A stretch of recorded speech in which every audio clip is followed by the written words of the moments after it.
بسم اللہ الرحمن الرحیم۔ شروع اللہ کا نام لے کر جو بڑا مہربان نہایت رحم والا ہے۔ الف لام میم را۔ اے نبی، یہ کتاب الہی کی آیتیں ہیں اور جو کچھ تمہارے پروردگار کی طرف سے تم پر نازل ہوا ہے حق ہے، لیکن اکثر لوگ ایمان نہیں لاتے۔ اللہ وہی تو ہے جس نے ستونوں کے بغیر آسمان جیسا کہ تم دیکھتے ہو اتنے اونچے بنائے، پھر عرش پر جلوہ افروز ہوا اور سورج اور چاند کو کام میں لگا دیا۔ ہر ایک میعاد معین تک گردش کر رہا ہے۔ وہی دنیا کے کاموں کا انتظام کرتا ہے۔ اس طرح وہ اپنی آیتیں کھول کھول کر بیان کرتا ہے کہ تم اپنے پروردگار کے روبرو جانے کا یقین کرو۔ اور وہی ہے جس نے زمین کو پھیلایا اور اس میں پہاڑ اور دریا پیدا کیے اور ہر طرح کے میووں کی دو دو قسمیں بنائیں۔ وہی رات کو دن کا لباس پہناتا ہے۔ غور کرنے والوں کے لیے اس میں بہت سی نشانیاں ہیں۔ اور زمین میں کئی طرح کے قطعات ہیں ایک دوسرے سے ملے ہوئے، اور انگور کے باغ اور کھیتی اور کھجور کے درخت۔ بعض کی بہت سی شاخیں ہیں اور بعض کی اتنی نہیں ہوتی، باوجود کہ پانی سب کو ایک ہی ملتا ہے۔ اور ہم بعض میووں کو بعض پر لذت میں فضیلت دیتی ہیں، اور اس میں سمجھنے والوں کے لیے بہت سی نشانیاں ہیں۔ اگر تم عجیب بات سننی چاہو تو کافروں کا یہ کہنا عجیب ہے کہ جب ہم مر کر مٹی ہو جائیں گے تو کیا از سر نو پیدا ہوں گے؟ یہی لوگ ہیں جو اپنے پروردگار سے منکر ہوئے ہیں، اور یہی ہیں جن کی گردنوں میں طوق ہوں گے، اور یہی اہل دوزخ ہیں کہ ہمیشہ اس میں جلتے رہیں گے۔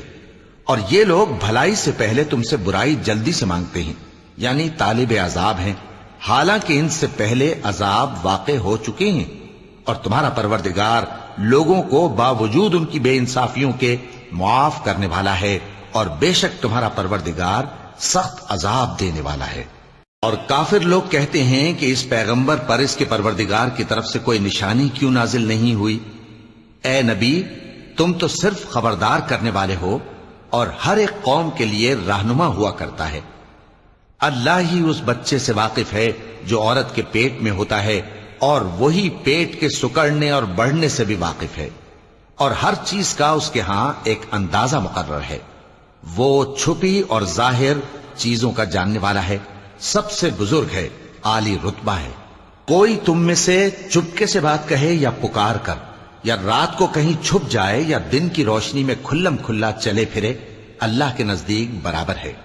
اس کے آگے اور پیچھے اللہ کے چوکیدار ہیں جو اللہ کے حکم سے اس کی نگرانی کرتے ہیں۔ اللہ اس نعمت کو جو کسی قوم کو حاصل ہے نہیں بدلتا جب تک کہ وہ اپنی حالت کو نہ بدلے، اور جب اللہ کسی قوم کے ساتھ برائی کا ارادہ کرتا ہے تو وہ پھر نہیں سکتی، اور اللہ کے سوا ان کا کوئی مددگار نہیں ہوتا۔ وہی تو ہے جو تم کو ڈرانے اور امید دلانے کے لیے بجلی دکھاتا اور بھاری بھاری بادل پیدا کرتا ہے، اور رعد اور فرشتے سب اس کے خوف سے اس کی تسبیح و تحمید کرتے رہتے ہیں۔ اور وہی بجلیاں بھیجتا ہے، پھر جس پر چاہتا ہے گرا بھی دیتا ہے، جبکہ وہ اللہ کے بارے میں جھگڑتے ہیں، اور وہ بڑی قوت والا ہے۔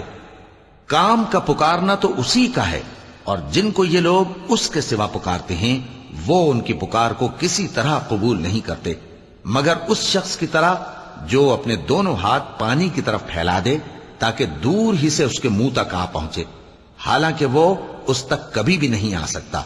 اور اسی طرح کافروں کی پکار بیکار ہے۔ اور جتنی مخلوقات آسمانوں اور زمین میں ہے، خوشی سے یا ناخوشی سے اللہ کے آگے سجدہ کرتی ہے، اور ان کے سائے بھی صبح و شام سجدے کرتے ہیں۔ چونکہ آیت سجدہ تلاوت کی گئی ہے، لہذا سامعین پر سجدہ واجب ہے۔ ان سے پوچھو کہ آسمانوں اور زمین کا پروردگار کون ہے؟ تم ہی کہہ دو کہ اللہ۔ ان سے کہو کہ کیا تم نے اللہ کو چھوڑ کر ایسے لوگوں کو کارساز بنایا ہے جو خود اپنے نفع و نقصان کا بھی اختیار نہیں رکھتے؟ کہو کیا اندھا اور آنکھوں والا برابر ہیں، یا اندھیرا اور اجالا برابر ہو سکتا ہے؟ بھلا ان لوگوں نے جن کو اللہ کا شریک مقرر کیا ہے، کیا انہوں نے اللہ کسی مخلوقات پیدا کی ہے جس کے سبب ان کے لیے مخلوقات مشتبہ ہو گئی ہے؟ کہہ دو کہ اللہ ہی ہر چیز کا پیدا کرنے والا ہے اور وہ یکتا ہے، بڑا زبردست ہے۔ اسی نے آسمان سے مے برسایا، پھر اس سے اپنے اپنے اندازے کے مطابق نالے بہ نکلے، پھر پانی پر پھولا ہوا جھاگ آ گیا۔ اور جس چیز کو زیور یا کوئی اور سامان بنانے کے لیے آگ میں تپاتے ہیں اس میں بھی ایسا ہی جھاگ ہوتا ہے۔ اس طرح اللہ حق و باطل کی مثال بیان فرماتا ہے۔ سو جھاگ تو سوکھ کر زائل ہو جاتا ہے، اور پانی جو لوگوں کو فائدہ پہنچاتا ہے وہ زمین میں ٹھہرا رہتا ہے۔ اس طرح اللہ صحیح اور غلط کی مثالیں بیان فرماتا ہے تاکہ تم سمجھو۔ جن لوگوں نے اللہ کے حکم کو قبول کیا ان کی حالت بہت بہتر ہوگی، اور جنہوں نے اس کو قبول نہ کیا اگر روئے زمین کے سب خزانے ان کے اختیار میں ہوں تو وہ سب کے سب اور ان کے ساتھ اتنے ہی اور نجات کے بدلے میں صرف کر ڈالیں، مگر نجات کہاں؟ ایسے لوگوں کا حساب بھی برا ہوگا اور ان کا ٹھکانہ بھی دوزخ ہے، اور وہ بری جگہ ہے۔ بھلا جو شخص یہ جانتا ہے کہ جو کچھ تمہارے پروردگار کی طرف سے تم پر نازل ہوا ہے حق ہے، وہ اس شخص کی طرح ہے جو اندھا ہے، اور سمجھتے تو وہی ہیں جو عقل مند ہیں، جو اللہ کے عہد کو پورا کرتے ہیں اور قول و قرار کو نہیں توڑتے، اور جن رشتوں کے جوڑے رکھنے کا اللہ نے حکم دیا ان کو جوڑے رکھتے، اور اپنے پروردگار سے ڈرتے رہتے اور برے حساب سے خوف رکھتے ہیں، اور جو اپنے پروردگار کی خوشنودی حاصل کرنے کے لیے مصائب پر صبر کرتے ہیں اور نماز پڑھتے ہیں، اور جو مال ہم نے ان کو دیا ہے اس میں سے پوشیدہ اور ظاہر خرچ کرتے ہیں اور نیکی سے برائی کو دور کرتے ہیں، یہی لوگ ہیں جن کے لیے عاقبت کا گھر ہے، یعنی ہمیشہ رہنے کے باغات جن میں وہ داخل ہوں گے، اور ان کے باپ دادوں اور بیویوں اور اولاد میں سے جو نیکوکار ہوں گے وہ بھی بہشت میں جائیں گے، اور فرشتے بہشت کے ہر ایک دروازے سے ان کے پاس آئیں گے اور کہیں گے تم پر سلام ہو، یہ تمہاری ثابت قدمی کا بدلہ ہے، اور عاقبت کا گھر خوب گھر ہے۔ اور جو لوگ اللہ سے پختہ عہد کر کے اس کو توڑ ڈالتے اور جن رشتوں کے جوڑے رکھنے کا اللہ نے حکم دیا ہے ان کو قطع کر دیتے اور ملک میں فساد کرتے ہیں، ایسوں پر لعنت ہے اور ان کے لیے برا انجام ہے۔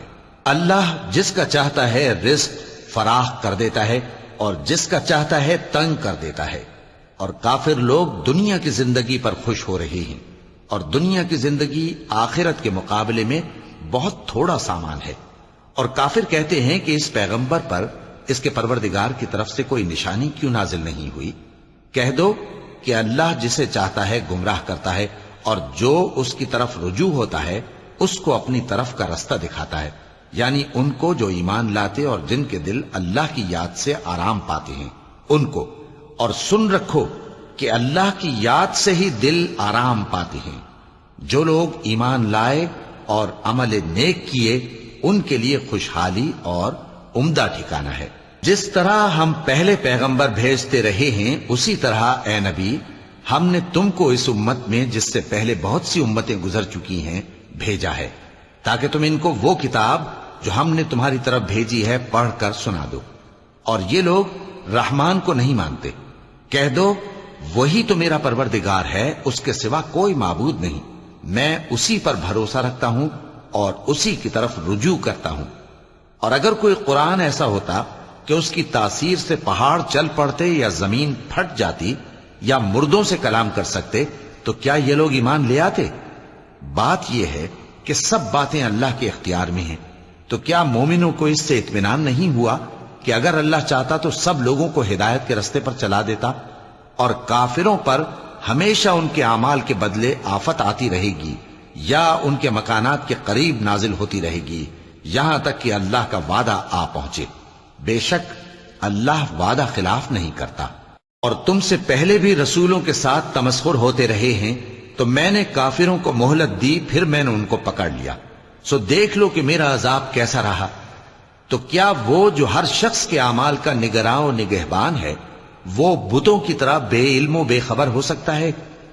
اور ان لوگوں نے اللہ کے شریک مقرر کر رکھے ہیں، ان سے کہو کہ ذرا ان کے نام تو لو۔ کیا تم اسے ایسی چیزیں بتاتے ہو جو روئے زمین پر ہیں اور اسے معلوم نہیں، یا تم لوگ محض سطحی بات کی تقلید کرتے ہو؟